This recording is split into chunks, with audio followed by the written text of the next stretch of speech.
1/3/2024 నుండి 15/3/2024 వరకు పుట్టినటువంటి వారందరికీ కూడా ముందస్తుగా జన్మదిన శుభాకాంక్షలు.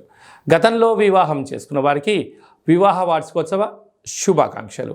ద్వాదశ రాశుల్లో గ్రహ గమనాల్ని ఒకసారి వీక్షింపచేద్దాం.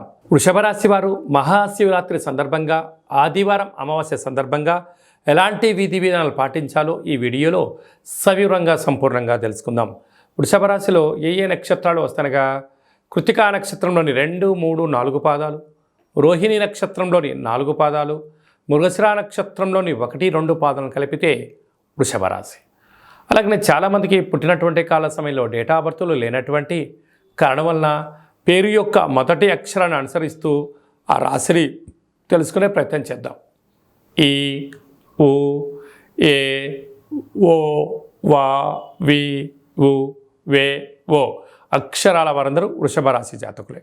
వృషభ రాశి యొక్క అధిపతి శుక్రుడు. ఈ శుక్ర భగవానికి బొబ్బర్లు అలసందలు అని చెప్పుకుంటాం కనుక అందులో శుక్రవారం రోజు మహాశివరాత్రి రావడం చాలా వృషభ రాశి వారికి యోగదాయకం అని చెప్పి గమనించగలగాలి.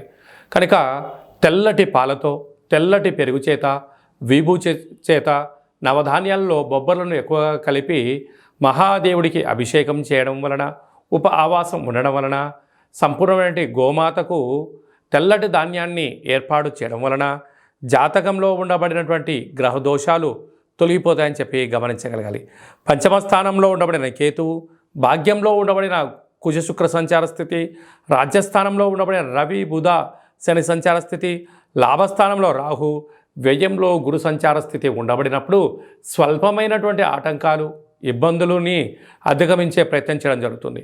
అలాగనే ఆదివారం అమావాస్య రోజున తెల్లటి పుష్పాల చేత కాలభైరవుడికి రుద్రాభిషేకము, తెల్లటి వస్త్రాలని ఏర్పాటు చేయడము, పెరుగన్నాన్ని నైవేద్యంగా ఏర్పాటు చేయడం వలన విద్యలో, ఉద్యోగాల్లో, వ్యాపార, రాజకీయ, సేవా రంగాలలో శత్రువులు అనేటువంటి వారు లేకుండా సర్వత్రా విజయం మీ సొంతమవుతుందని చెప్పి గమనించాలి.